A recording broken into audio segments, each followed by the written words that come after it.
we looked at.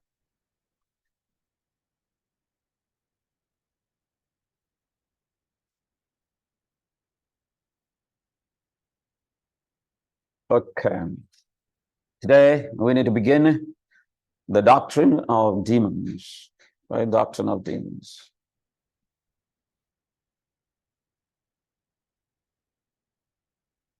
The origin of demons, various theories on the origin of demons.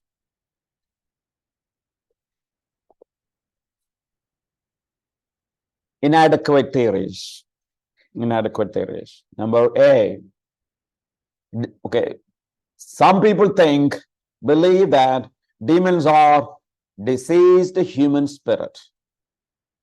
Right? Diseased human spirit. This theory supposes that when people die, they become angels. All right.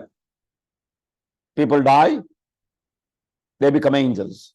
This theory fails for several reasons. No biblical support. God's pattern of judgment for sin does not allow for spirits of evil beings to come back and haunt the earth after the death. So what they would be asking, good people, when they die, they become good angels. Bad people, when they die, they become evil angels, right? Evil, demons. Bad people, wicked people become demons. Good people become good angels, which is not right. Many, God's plan for people is not that once people die, they come back and haunt the earth after the death. No, that's not right at all. That's not biblical.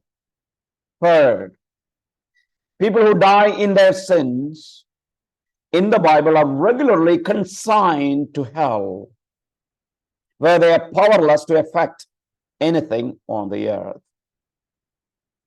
Right? There are many examples. They have no authority, no power. So, idea that dead people are angels is wrong.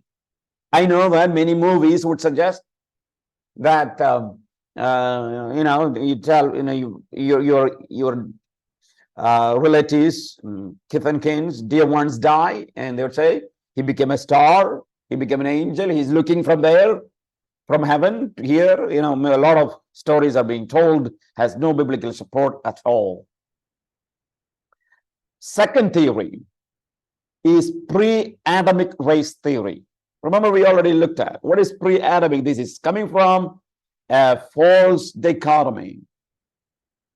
What is that? Some people believe, as I said, in a gap theory. What is gap theory? Gap theory is that Genesis chapter 1, verse 1 and 2, in between there is a gap. So in this gap, what do they say? God created human beings here, right? God created a lot of people, like maybe millions and billions of people were there. Okay, millions of people or billion, whatever amount. And when Satan sinned, he came and all these millions of people joined with Satan and sinned against God. So God sent a flood and destroyed all these human beings, right? Destroyed them. And the souls of these destroyed human beings are demons, right? So this is in between Genesis chapter 1, verse 1 to 2, in between that. And some people think there were a human race who rebelled against God. God judged them, and their souls became demons. And so they're called pre-Adamic race. There was a race, human race, before Adam, which is absolutely wrong. There was no human beings before Adam. No human beings before Adam. So pre-Adamic race is absolutely wrong. We already discussed But so their explanation of demons on this earth is this way. Some people think this. This is also a wrong theory. Third theory of on the origin of demons. All right, origin of demons. Third, Nephilim theory. Remember Nephilim,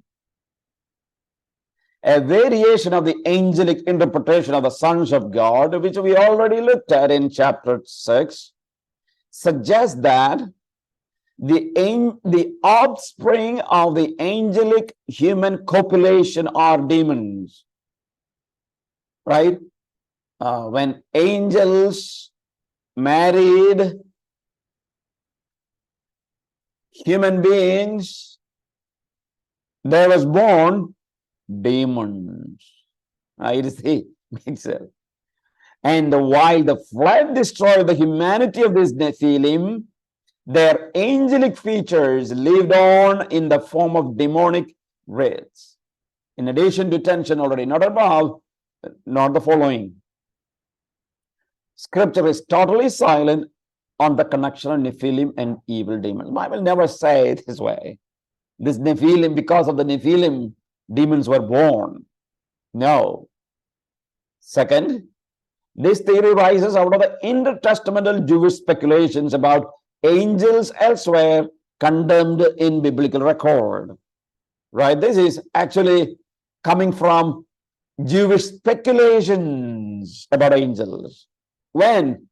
Remember, intertestamental period. This is not from the Bible. This is Jewish mythology. Third, this theory cannot account for interchangeable denomination of Satan's minions as both angels and demons. Bible calls them same demons as angels. If you look at all these verses, they are angels or they're demons. It is same people. Demons are not mixer of humans or angels, or they are not born out of human beings. It is wrong. Practically, this theory cannot account for the huge number of demons in the world today. Because if you look at the population at that time, and like angels coming to human beings and producing Nephil, the giants, Nephilim,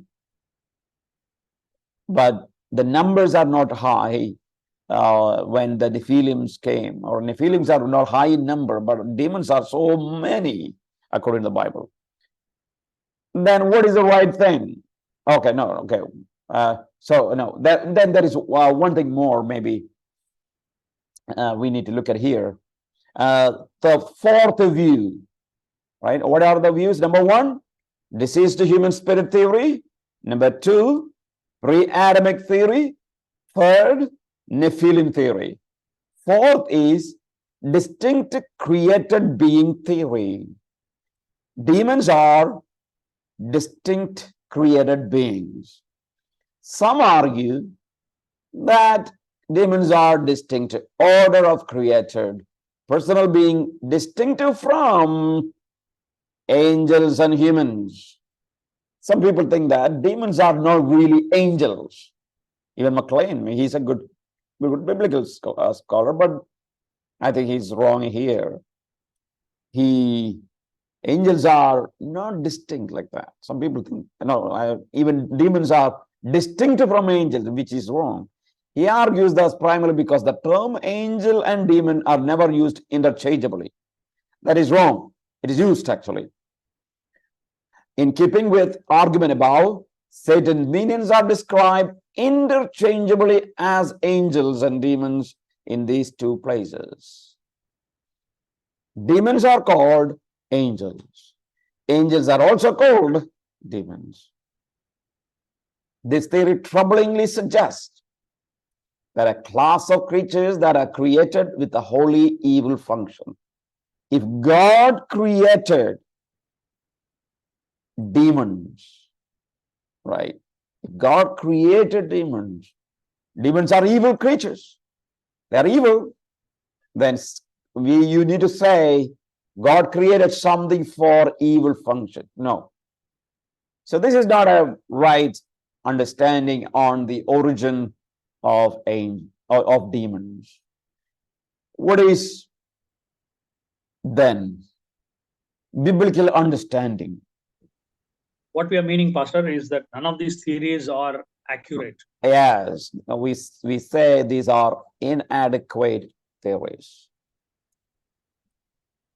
right? Inadequate. These are not right theories. Disease to human spirit is not right. Pre-Adamic race theory is not right. Nephilim theory is not right. Distinct created being theory is not right. God did not create demons, right? Then what is the right understanding? Biblical understanding is demons as fallen angels, right? Demons as fallen angels. Satan's cohorts are called both angels and demons. They are the angels, and they are sometimes called as demons. The pairing of angels and demons in Romans 8, verse 36 suggests that they are parallel entities. Likewise, Satan and his demonic angels parallel Michael and good angels in function. Remember, there was a war broke out in heaven against Satan and his demonic angels and Michael and other good angels. That is what we read following Revelation chapter 12, verse 7 onwards, if you read down. Revelation chapter 12, verse 3 to 4 and verse 7 indicates that dragon, very clearly we read last week, identified as Satan, musters his army from the third of the stars of heaven. You see, Satan has his army from the third of the stars of heaven. And this is angels in verse 7, clearly identified.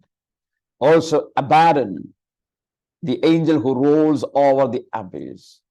So maybe a third of the angel are followed Satan. They are part of demons who are originally created as holy. Demons were holy one time. When Satan sinned, they followed Satan, and therefore they become demons. So, Bible is totally silent about any personal beings other than humans, angels, and God himself. There are three personal beings. Humans are personal beings, angels are personal beings, God is a personal being. Now, that means, who are demons? Demons are or were or are angels. But they followed Satan when Satan sinned. And therefore, they are separated from holy angels. They became unholy because they partook in the sin of Satan. This point is not very clear. The personal beings. Personal being. They're persons. You mean personal being means persons. Are we persons? We are person. Is God person? Yes, he's person. Angel person? Yes, they are persons. So demons also will fall into this category. Oh yeah, because they are angels. Oh. They are angels since they are angels, they are personal beings. Oh, okay. Yes. So that point is not included here. I mean, it says the Bible is totally silent about any personal being other than these three. So there is no other personal being, Bible says. So since demons are personal beings, they should be part of angels.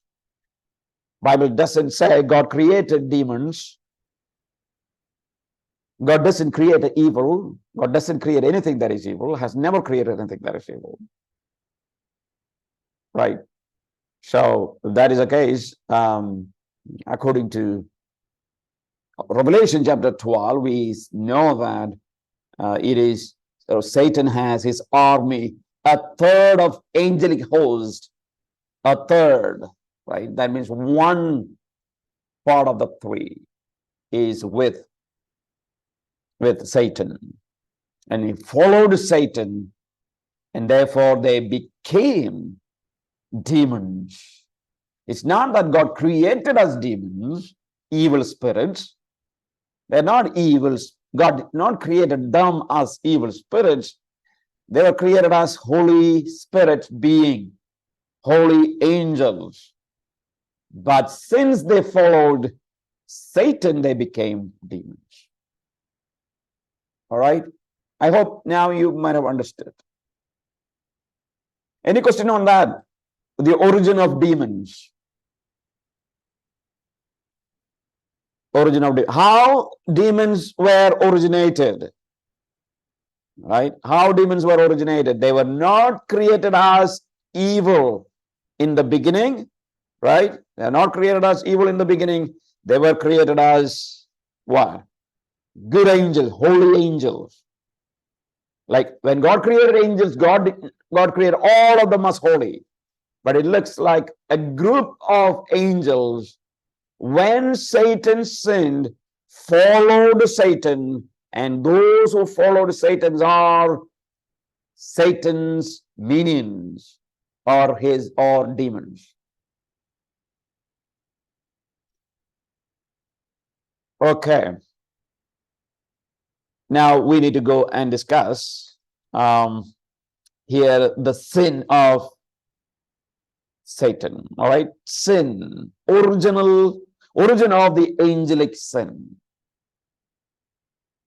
Origin of angelic sin. Having determined that demons are angels that were described in Genesis 1:31 as when God created everything, he saw everything as very good. So that means including all the angels were created as very good. The issue at hand then is not properly the origin of the demons. That's not the big thing. Rather, the nature of sin that earned some of these very good angels the denigrating designation demon. How good angels became demon. All right. So here is a philosophical question of the origin of sin in the angelic realm. How sin occurred.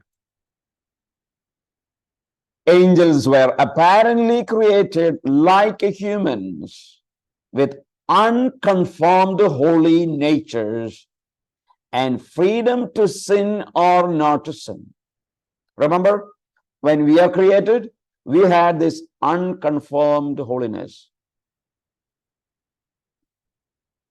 We were created as holy people. I mean, Adam was a holy man. He had a holy nature. But did he have a holy character? No. Character has to be tested. If a person has to have a character, nature has to undergo tests, obedience, and it should become character. Angels were created like Adam with a holy nature. That means, like Adam, they had the freedom to do sin or not to sin. Adam had the freedom not to sin, right? Both ways, just like, so angels also had the same.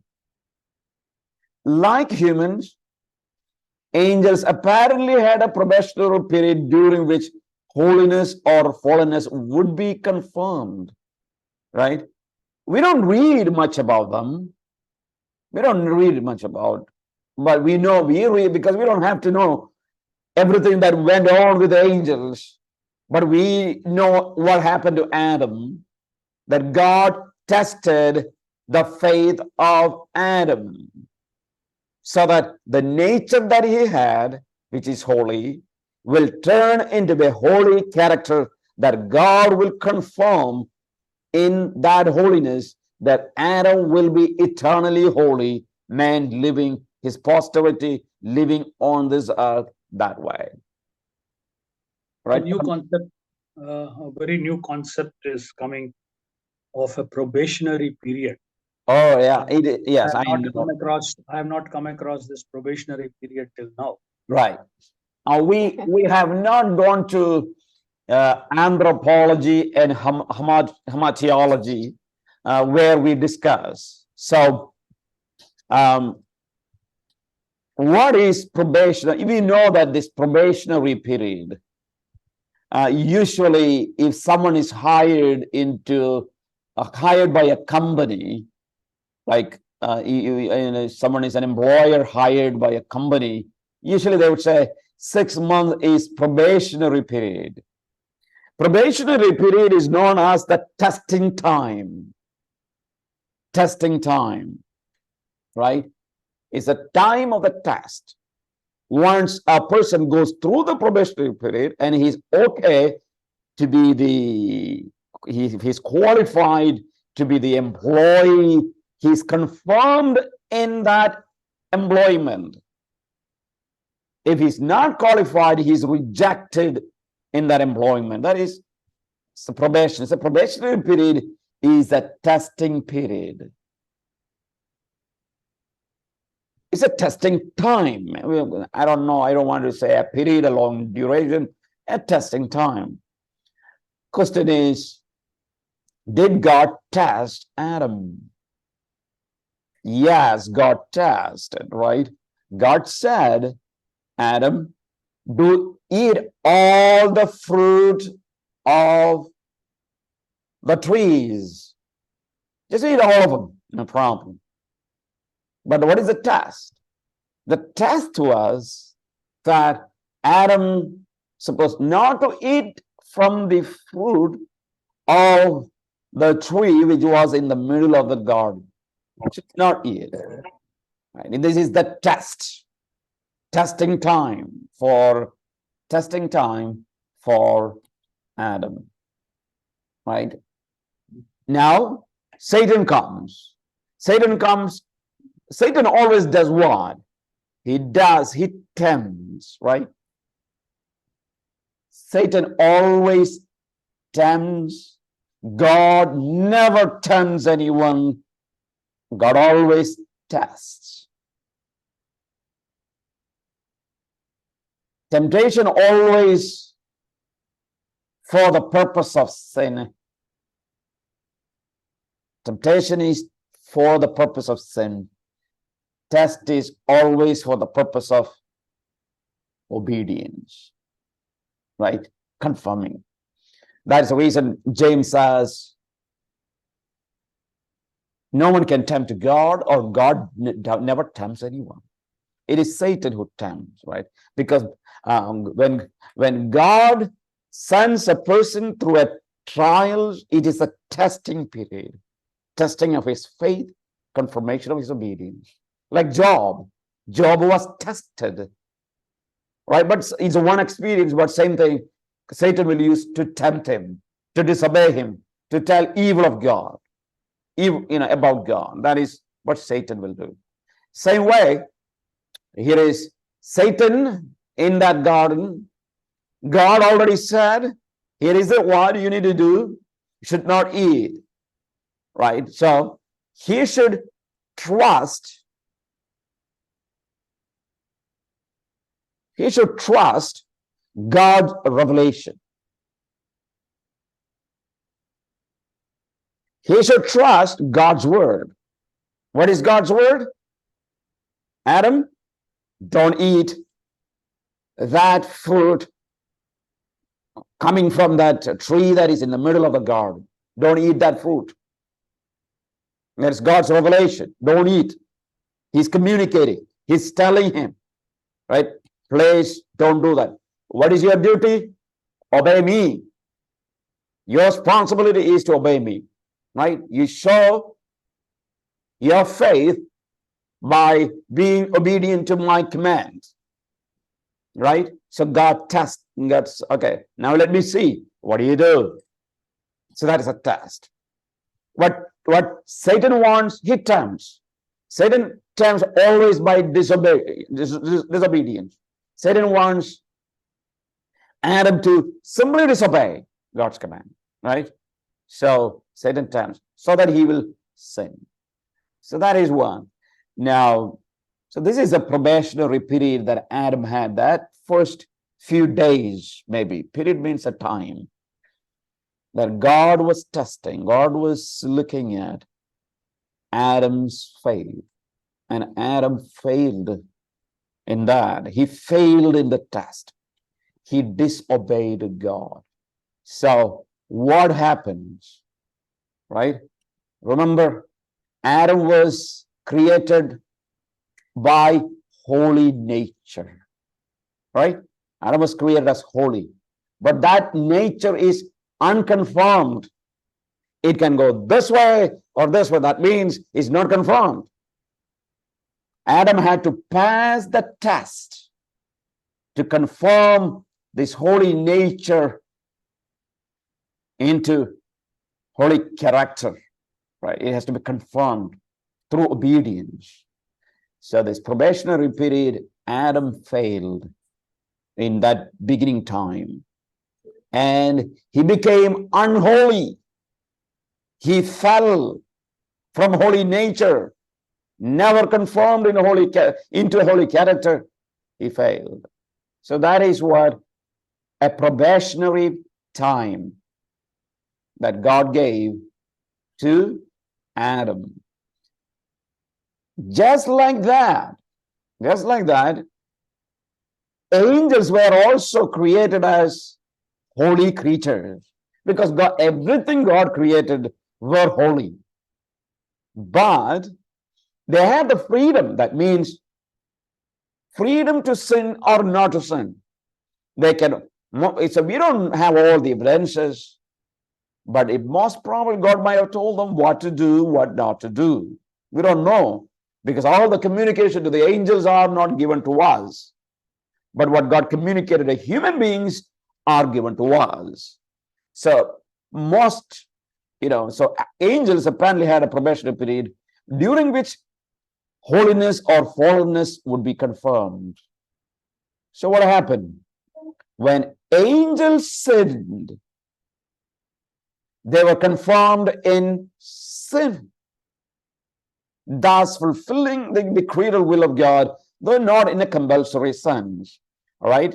When Satan sinned, God conformed them, right? When they disobeyed, conformed them in sin. Satan is the first sinner, right? And so which is also part of God's eternal plan, that there will be people like that. All right. Now, unlike humans, angelic realm has no solidarity. So sin is predicated strictly of the individual. There is no angelic form of the original sin, except perhaps the demon sinned after the example of Satan. We don't know, but there is no solidarity. Why? Because angels are not raised. They're not raised. Angels are created as a company, right? So what happened when Satan sinned? There is a group of other angels also followed Satan and conformed in unholiness. When Satan sinned, he was conformed in sin, right? Fallenness would be conformed. And other angels sinned with Satan, their fallenness also conformed. So there is no solidarity in the angelic realm, right? One represent everyone. No. For example, for us, we have Adam. We have a solidarity with Adam. Adam is our father. When Adam sinned, we automatically partake in the sin of Adam, right? Because we have a solidarity with Adam. Whereas angels have no solidarity, because other demons don't come from Satan. They are part of the company of angels created by God. When Satan sinned, a group of angels also sinned with the Satan. So, no solidarity. Fifth thing, the lack of angel solidarity also precludes any possibility of redemption. Since there is no solidarity, they have no redemption. Angels have no redemption. No redemption at all. Remember, you have Adam, the first Adam, the head of the human race. And there you have someone coming, second Adam. Second Adam, that is Jesus Christ, the head of believers, all the true believers. So there is no redemption for angels because when they sinned, they all sinned together, right? But remember, we are sinning. We are sinners not because we do sin. No, we are sinners not because we do sin. We are sinners because we are born in sin. We are born in sin. And therefore, we have a redemption. We are, because we are Adamic. Therefore, we have a redemption. They are not born in sin. They originally partook the sin when Satan did. So that is the difference. Okay, few things more here. Practical question of the original sin in the angelic realm. All right, first of all, Satan is the originator of the sin in the universe. Who brought sin in the universe? Satan. You have verses here. Second, other angels apparently follow Satan in sinning, though it is not clear how soon this happened or whether the nature of sin was identical. It's not clear, but they followed Satan in sinning. That is for sure, because they are not born in sin, created as holy, sinned with Satan. Third, all evil angels, that is a third of the original number. So if you have imagine 3,000 angels, in that a third, that is 1,000 angels followed Satan. The rest of the 2,000 remains as holy angels. So if there are millions of angels, a third has followed Satan, or billions of angels. A third, right? 1 part of 3 followed Satan. So all the evil angels, a third of the original number, depart heaven at some point in history. Though their nature of timing of this even is disputed, all right? But yeah, there was a dispute. So let's look at the conclusion here. This is probably best to see demons are sinning shortly after the creation, right? Most probably demons participated in Satan's first sin simultaneously with him. That's what I think, right? When Satan rebelled against God, a third of the angels, right? A third of the angels followed him. They became demons, right? But certainly acknowledging him as their leader. But they are not equal like Satan, because Satan is their leader, that is for sure. Satan is their leader. So this is what we need to understand. Satan sinned first, maybe same time, or a group of angels followed Satan in sinning the same. So that's how sin entered into the world. Sin entered into the universe through Satan. I'm saying universe, not into the human race, but to the universe, sin came through Satan.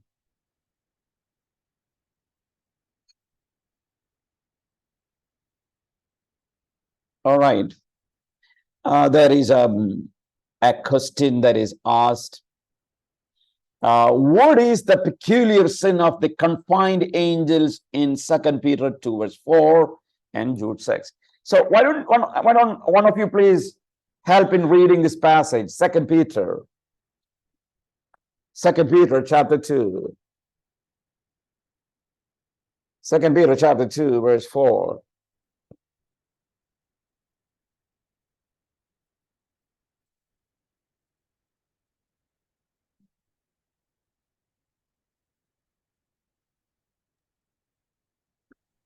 For if God did not spare the angels who sinned, but cast them down to hell and delivered them into chains of darkness to be reserved for judgment.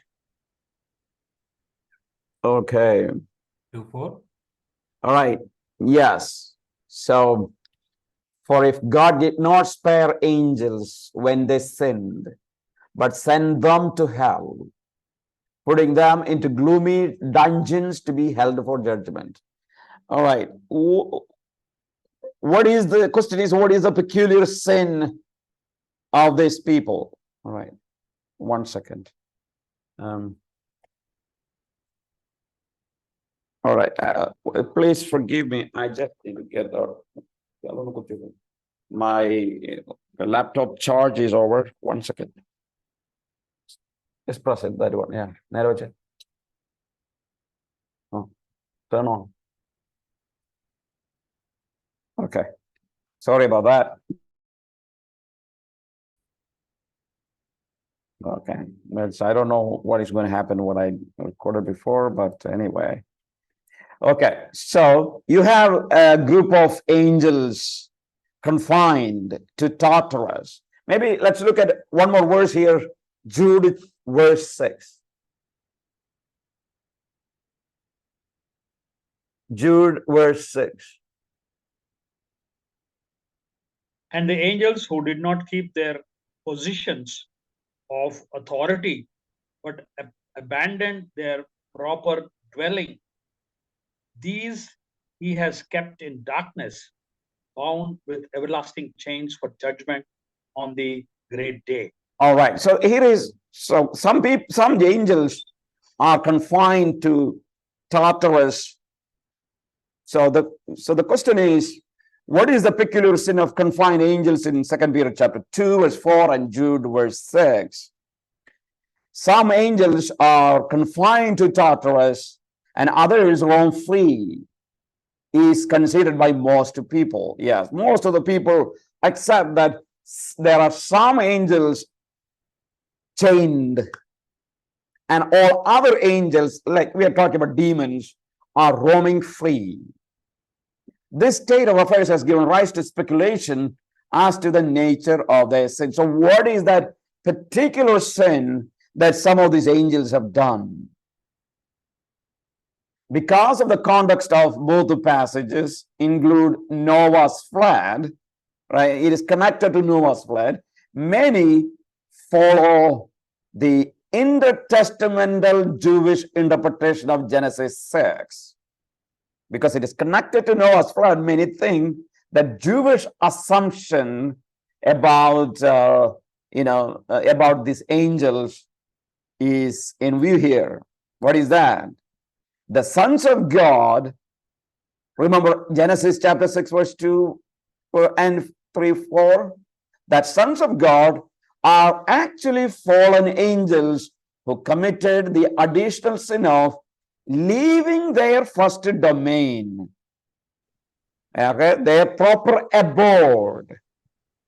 They left their abode to cohabitate with the humans, thus incurring a more severe judgment. So some people think, remember, the sons of God are not the descendants of Seth. They are not they're not descendants of faith, they are angels. Some of these evil angels departed from their proper abode and had a relationship with a human being, especially women. And because they did that, God gives them severe judgment. Right? So that is what some group of people think. So these angels who are confined in Tartarus, in chain, are these sons of God who committed sins with the daughters of men. In view of the arguments levied against the Jewish interpretation of Genesis, and we already talked about this Genesis 6 verse 2, and therefore this understanding is not right. This is not right. It is not talking about that. Now, a more biblically plausible, or in a plausible possibility, is that the confined angels are guilty of possessing humans. What? Possessing human. Remember, demon possession. That's what we are talking here. Leaving their spiritual domain so as to experiment with the corporeality, human being. This explanation has an advantage of accounting for the Lucan incident where demons are threatened with the confinement to a pit. All right, what is that in Luke? Let's look at that is in Luke as well. Okay, let's go to Luke chapter 8.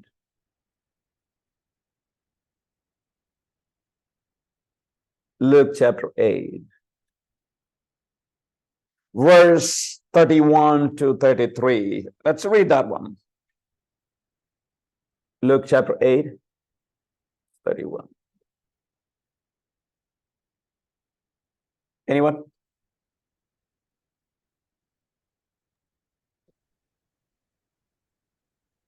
And they begged Jesus repeatedly not to order them to go into the abyss. Okay. Yeah. So, what is there? There was, it looks like these people who left their proper abode is that they are angelic beings. They should be living as angels, but they went to possess human being, and therefore, you see that these demons are begging Jesus in order them to not to send them to the abyss, right? So while Luke may suggest one occasion for the temporal confinement of demons, it is impossible to identify this as the only such in question. It is probably safest to refrain from speculation about the sin or class of sins that leads to situation described in 1 Peter 2. We are not really sure what was a sin, but there is a suggestion that maybe these angels who are confined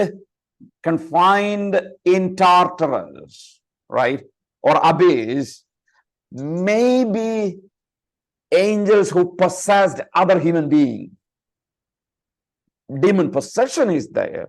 So maybe some of these possessed angels beings are chained in Tartarus. Well, we don't know exactly. So you ask me, what is the peculiar sin? I wanted to say, I don't know exactly that sin, but it looks like maybe demon possession, right? Maybe possessing other people, because Jude chapter 6 says they left their proper abode. So leaving proper abode and possessing somebody else could be a great sin that they could do, which God doesn't warn actually. So is that the reason? We don't know. We don't know. But anyway, we are not sure about their particular sin. But Luke actually suggests something like that. In Luke, we read that these demons are crying and telling Jesus, don't send us to the pit. Don't send us to, you send us to into pigs, right? So Jesus said, right? So could that be the reason? We don't know. But anyways, that is what the origin of demons.